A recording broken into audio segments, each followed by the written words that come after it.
Eran colosos de su arte, no personas crueles, pero sí de una determinación feroz. Estos artistas llevaban el alma de su tierra en sus voces y el destello de innumerables escenarios en sus ojos. En sus últimos años, Celia Cruz, la reina indiscutible de la salsa, rompió el silencio digno que había mantenido durante décadas. Con más de 50 álbumes, innumerables reconocimientos y un legado que cruzó fronteras y generaciones, siempre mantuvo una sonrisa, incluso cuando los filos del mundo musical la rozaban. Pero ahora, despojada de cualquier máscara diplomática, estaba lista para nombrar a 5 artistas con los que nunca pudo convivir, y lo hizo con una franqueza sin filtros. Sus palabras cortaban más profundo que un son a medianoche en el Bronx, más afiladas que un tumbao tocado con furia. A una, dijo, se autoproclamaba reina del ego, envuelta en lentejuelas. A otro lo acusó de cantar con precisión técnica, pero sin alma. A lo largo de giras por más de 80 países, noches interminables en el Palladium y contratos millonarios con Fania Records, Celia compartió escenarios, camerinos y estudios con los grandes de su época. No todos esos encuentros fueron una celebración de ritmo y alegría. Para ella, la música era más que melodías y compases, era una cuestión de honor, respeto y verdad. Quienes rompían este código tácito, sin importar cuán dorada fuera su voz, quedaban fuera de su círculo íntimo. Tras una vida bajo el resplandor de los reflectores, Celia estaba lista para revelar una verdad tan penetrante como el lamento de una trompeta en medio de una tormenta. Adentrémonos en los nombres que reveló. La Lupe, la ardiente reina del Latin Soul, cuya voz podía romper la noche neoyorquina con un solo grito. Celia la conoció en la década de 1960, cuando sus caminos se cruzaron en la vibrante escena musical del Bronx y Manhattan. En esos días, la salsa no era aún una etiqueta comercial, sino una fuerza cruda y salvaje que unía a inmigrantes y forjaba imperios en pequeños clubes. Entre luces de neón y nubes de cigarrillo, nació una rivalidad que nunca sanó. Todo comenzó cuando Fania Records, la discográfica que más tarde coronaría a Celia como su figura principal, apostó fuerte por la Lupe. Su energía era explosiva, su estilo impredecible, sus actuaciones un torbellino de pasión y controversia. Pero la industria musical cambia de lealtades rápidamente. A finales de los 60, las tensiones internas en Fania llegaron a un punto crítico, y una decisión lo cambió todo: la Lupe quedó fuera, y Celia se convirtió en la nueva estrella. La prensa lo llamó un traspaso natural del cetro, pero los rumores en los pasillos del sello contaban otra historia. Algunos aseguraban que Celia, consciente de que solo había lugar para una reina, maniobró sutilmente para reclamar el centro del escenario. Ella lo negó siempre, pero quienes vivieron esos años notaron que su ascenso coincidió con el declive mediático de la Lupe. Para la Lupe, fue una traición envuelta en brillo. Para Celia, era la dura realidad del mundo del espectáculo. La tensión alcanzó su punto álgido en 1974, en un evento benéfico en Nueva York. Los organizadores insistieron en una actuación conjunta, una improvisación final para unir a las dos divas. La Lupe, con su temperamento volcánico, se negó a compartir escenarios y Celia actuaba. Imperturbable, Celia respondió con una sonrisa gélida y una frase que resonó: el público elige a su reina, no a una canción. El evento siguió adelante, cada una actuando por separado, como si un muro invisible la separara. En entrevistas posteriores, Celia hablaba de la Lupe con una cortesía medida, elogiando su talento pero evitando cualquier comentario personal. En privado, confesaba que no podía perdonar ciertos desaires, como cuando la Lupe, en un programa de televisión, la llamó la mujer que tomó un trono que no le pertenecía. Para Celia, esas palabras no eran simples pullas, eran un ataque directo a su dignidad y a las décadas que había dedicado a su arte. Con el tiempo, su rivalidad se convirtió en leyenda, alimentada por biografías, documentales y charlas nocturnas en las comunidades latinas. Algunos lo veían como un duelo artístico, otros como un choque de egos irreconciliable. Para Celia, la Lupe era la prueba más clara de lo que ocurre cuando dos fuerzas imparables colisionan en un escenario demasiado pequeño, una herida que, a pesar de su velo de lentejuelas, nunca dejó de doler. Olga Guillot, cuya voz grave y aterciopelada había conquistado América Latina mucho antes de que Celia se coronara como reina de la salsa. Exiliadas de su Cuba natal, parecían destinadas a unirse como símbolos de resistencia cultural. Sin embargo, su camaradería inicial pronto dio paso a una distancia calculada, tejida con desaires sutiles y decisiones que, para Celia, decían mucho. El primer roce significativo ocurrió en 1970, en una gala televisada en Miami para recaudar fondos para artistas cubanos desplazados. Celia estaba programada para cerrar con un vibrante set de salsa, mientras que Olga interpretaría un segmento emotivo de boleros antes del clímax.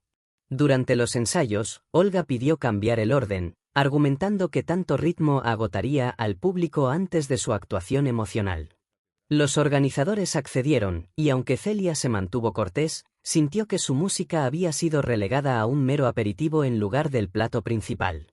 Otro incidente tuvo lugar en 1976, en un festival en San Juan, donde ambas fueron anunciadas como cabezas de cartel. El promotor creó un cartel gigante con las imágenes de ambas, pero cuando Celia lo vio, la foto de Olga dominaba el centro, mientras que la suya estaba arrinconada, recortada y más pequeña. Nadie confirmó de quién fue la decisión, pero los rumores apuntaban a exigencias contractuales de Olga. Celia no hizo declaraciones públicas, pero comentó en privado: en el escenario, nos medimos por el corazón, no por centímetros de un cartel. El punto de quiebre llegó en 1982, cuando un periodista mexicano le preguntó a Olga si la salsa era el nuevo sonido de la identidad latina. Su respuesta, grabada y emitida en televisión, fue contundente: la salsa mueve los pies, los boleros tocan el alma. Celia percibió en esas palabras un menosprecio no solo a su género, sino también a ella misma. No hubo gritos ni insultos públicos, la suya fue una guerra silenciosa de prioridades, egos y visiones opuestas sobre la esencia de la música latina. Celia creía que la salsa y los boleros podían coexistir, pero solo con el respeto como base. Cuando ese respeto se tambaleó, supo que, a pesar de admirar el legado de Olga, su nombre permanecería en la lista de aquellos con los que nunca pudo reconciliarse del todo. Héctor Lavoe, el hombre que convertía cualquier escenario en una fiesta de barrio, cuyos soneos podían derretir al público más frío. Celia admiró su talento innato desde su primer encuentro en los ensayos de Fania All Stars en 1973. Pero esa admiración pronto se empañó por algo que para ella era imperdonable: la falta de compromiso con el público. El primer choque importante ocurrió en 1978, durante una gira de Fania muy esperada en Caracas, donde Celia y Lavoe eran las atracciones principales. Miles llenaron el poliedro, ansiosos por verlos juntos, pero Héctor nunca apareció. Los organizadores improvisaron, pidiéndole a Celia que extendiera su actuación. Ella lo hizo con su profesionalismo habitual, pero tras bastidores, su decepción era evidente. El público confía en nosotros, dijo después. Si les fallas, rompes algo que ninguna canción puede reparar. Las tensiones resurgieron en 1983, en un festival en Nueva York, donde se planeó un dueto sorpresa. Minutos antes de salir, Héctor decidió cambiar la canción ensayada por otra sin preparación. El resultado fue un caos: entradas descoordinadas, cambios de tono imprevistos y una Celia que, a pesar de su temple, tuvo que esforzarse para mantener el control. El público aplaudió, pero ella sabía que esa falta de respeto al trabajo previo no era un simple descuido. La brecha se amplió en 1986, cuando Héctor, riendo en una entrevista, dijo: las reinas de la salsa no sudan, apenas se mueven como nosotros. Aunque era una broma, la frase dolió. Celia, que había entregado su alma en escenarios de 80 países, sintió que minimizaba su esfuerzo. Nunca negó el genio callejero de Héctor, pero creía que el talento sin disciplina se apagaba rápido. Para ella, sus desencuentros no eran simples desacuerdos, sino lecciones amargas sobre cómo incluso las estrellas más brillantes se opacan cuando olvidan que el público está primero. Willie Colón, el malo del Bronx, trombonista y productor cuya visión aguda convertía discos en oro. Él y Celia colaboraron en la era dorada de Fania, pero su relación fue un equilibrio precario entre respeto profesional y choques de temperamento. El perfeccionismo obsesivo de Willy chocó con el sentido casi militar de Celia por el respeto y la puntualidad.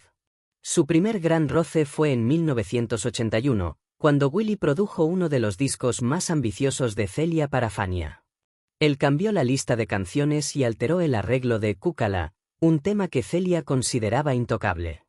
Rara vez confrontacional, ella se mantuvo firme: un tumbao no se corta por capricho. Willy, con su estilo directo, replicó que la salsa debía evolucionar o morir. La tensión en el estudio era tan densa que los músicos pensaron que uno de los dos abandonaría el proyecto. Las diferencias no eran solo creativas. En 1984, durante una gira por Centroamérica, Willy insistió en un orden de espectáculo que favorecía su set instrumental, acortando el segmento de Celia.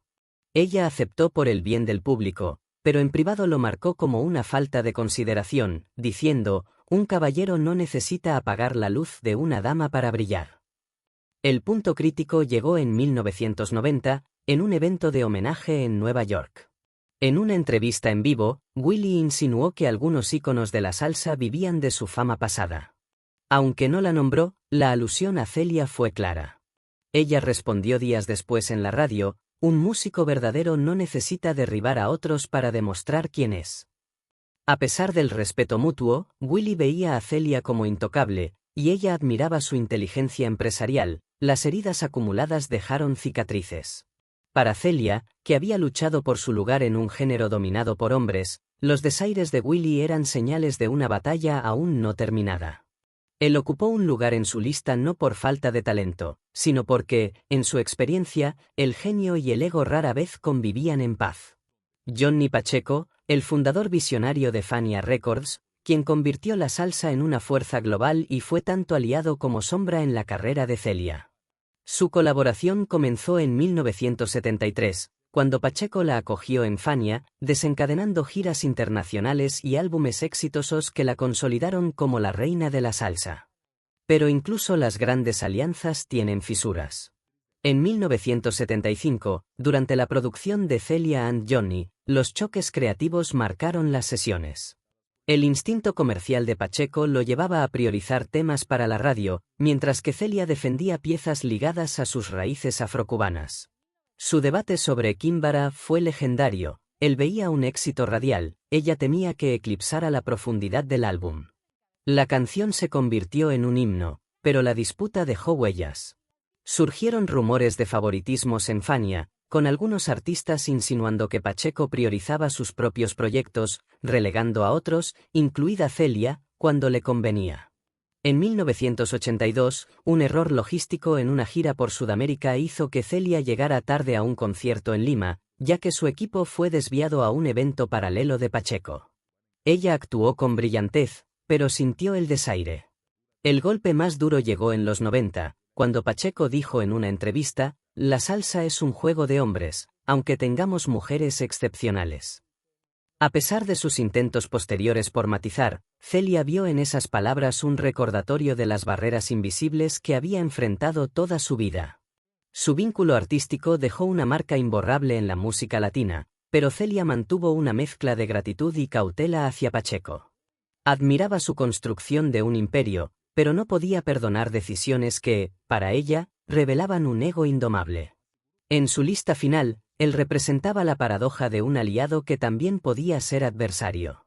Celia Cruz sabía que el éxito no se medía solo en conciertos llenos o premios dorados.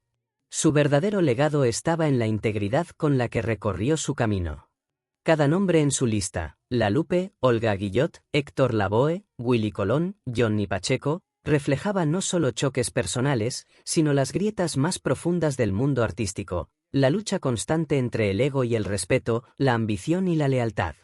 Actuó en más de 80 países, para presidentes y obreros por igual, siempre llevando un código aprendido en La Habana: honrar la música es honrar a quienes la comparten. Cuando ese lazo se rompía, ningún vestuario ni nota perfecta podía repararlo. Estos 5 no eran sus enemigos, sino recordatorios de que incluso entre aplausos atronadores, las sombras persisten. En sus últimos años, Celia decía que la música era un puente, no un muro, pero reconocía que algunos puentes se derrumban sin remedio. Su lista no era un ajuste de cuentas, sino un testamento de sus valores. En un mundo de luces cegadoras y ruido ensordecedor, su verdad personal era su ancla. Para la reina de la salsa, el respeto era tan vital como el ritmo. Aunque el mundo siempre recordará su eterno azúcar, su legado más profundo es el de una mujer que, hasta su última nota, se negó a bailar al son de lo que no creía.